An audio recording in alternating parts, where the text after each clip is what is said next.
മക്കളെ രണ്ടുപേരും ഉറക്കിക്കെടുത്തി ഞാനൊന്ന് അടുക്കളയിലോട്ടൊന്ന് കുക്കിംഗ് പരിപാടിയായിട്ട് വന്നതാണ് കേട്ടോ. അതിന്റെ തട്ടുമുട്ടും കേട്ട് തുമ്പിക്കുട്ടി ആദ്യം തന്നെ എണീറ്റിട്ടോ. പിന്നെ കുറച്ചേരം അവളെ കളിപ്പിച്ച് ഉമ്മയൊക്കെ വെച്ച് ടിവിയുടെ മുന്നിൽ ഇരുത്തിയിട്ടുണ്ട്. ഞാൻ വീണ്ടും എൻ്റെ പണിപ്പുരിയിലേക്ക് കടന്നേ. അപ്പം ഇന്ന് ഞാൻ എൻ്റെ സുധിച്ചേട്ടന് കുറച്ച് സംഭവങ്ങളൊക്കെ ഉണ്ടാക്കി കൊടുക്കാമെന്ന് വിചാരിച്ചു. വേറെ ഒന്നല്ല, സുധിച്ചേട്ടന് ഇഷ്ടമുള്ള ഒരു അൽഫാം ചിക്കൻ ഞങ്ങൾക്ക് യൂട്യൂബൊക്കെ നോക്കി പഠിച്ചു വെച്ചിട്ടുണ്ട്. അപ്പോൾ അതൊന്ന് ഉണ്ടാക്കി വെക്കാമെന്ന് വിചാരിച്ചു കേട്ടോ. അപ്പം അതിന് മുന്നേ ഈ ഉണക്കാത്ത മസാല സംഭവങ്ങളൊക്കെ ഉണ്ടായിരുന്നില്ല, പൊടിക്കാത്ത സംഭവങ്ങൾ. അപ്പോൾ അതൊക്കെ ഒന്ന് വറുത്ത് പൊടിച്ച് വെക്കാമെന്ന് വിചാരിച്ചു. അപ്പോൾ ഞാൻ പെരുംജീരകമൊക്കെ വറുത്ത് പൊടിച്ചു, അതേപോലെ തന്നെ ഹോൾ സ്പൈസസ് ഒക്കെ ഈ മസാലപ്പൊടിയാക്കി വെച്ചിട്ടുണ്ട് കേട്ടോ.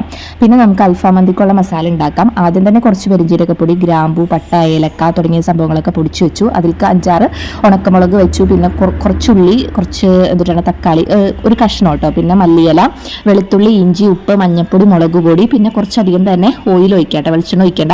അതും കൂടെ നന്നായിട്ട് പിന്നെ ഒരു പകുതി നാരങ്ങനീര് ഒഴിച്ചിട്ട് നമ്മൾ അടിച്ചു വയ്ക്കാം. അതിനുശേഷം അത് നമ്മളെ കഴുകി വൃത്തിയാക്കി വെച്ചിട്ടുള്ള ആ ഒരു ചിക്കനില്ല നന്നായിട്ട് വരഞ്ഞെടുത്തതിന് ശേഷം ഈ മസാല പരറ്റി നന്നായിട്ട് മസാജ് ചെയ്ത് വെക്കുക കേട്ടോ. എന്നിട്ട് നമ്മൾ ഫ്രിഡ്ജിൽ സൂക്ഷിക്കുക. ഇത് എപ്പോൾ ചെയ്യുന്ന അപ്പം എടുത്താൽ മതി. എത്രത്തോളം ഫ്രിഡ്ജിൽ വെക്കുന്ന അത്രത്തോളം അടിപൊളിയായിട്ട് മസാലയൊക്കെ അതിൽ പിടിക്കും കേട്ടോ. അപ്പം ഞാൻ ബാക്കിയുള്ള പാത്രങ്ങളൊക്കെ ഒന്ന് കഴുകി വെച്ചിട്ട് ചായ കുടിക്കാമെന്ന് വിചാരിച്ചു.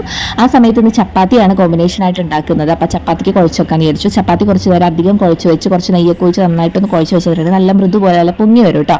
അങ്ങനെ എന്ത് ചെയ്തു, ഞാൻ സലാഡ് ഉണ്ടാക്കുന്നുണ്ട് കേട്ടോ. ഒട്ടും കുറയ്ക്കേണ്ട, കുറച്ച് ആധികാരികമായി തന്നെ വിളമ്പാന്ന് വിചാരിച്ചു. പക്ഷേ എൻ്റെ ഈ സസ്പെൻസുകളെല്ലാം ശ്രദ്ധിച്ചേട്ടെ പൊളിച്ചടിക്ക്. നിങ്ങൾ ലോങ് വീഡിയോ കണ്ടവർക്ക് മനസ്സിലായിട്ടുണ്ട്. അതിൻ്റെ ലോങ് വീഡിയോ അടിയിൽ ആ ഒരു ആരോൻ്റെ അടിയിൽ ഞാൻ കൊടുത്തിട്ടുണ്ട്, ഒന്ന് കണ്ടു നോക്കണം കേട്ടോ.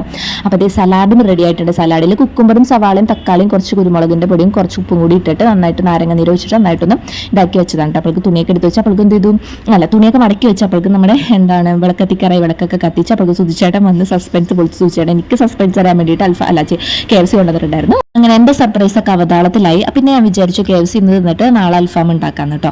അങ്ങനെ അതേ ഭക്ഷണമൊക്കെ കഴിച്ചിട്ട് ഞങ്ങൾ എല്ലാവരും കൂടി പടക്കം പൊട്ടിക്കാനിരുന്നു. അതിനുശേഷം ഞങ്ങൾ സിനിമക്ക് പോകാൻ പോകണേ കേട്ടോ. അപ്പോൾ പടക്കം പൊട്ടിക്കുന്ന സൈഡ് എഫക്റ്റ് ആണ് കാണുന്നത്. സുഹൃത്ത് പണി കരഞ്ഞ് മിഴിച്ച്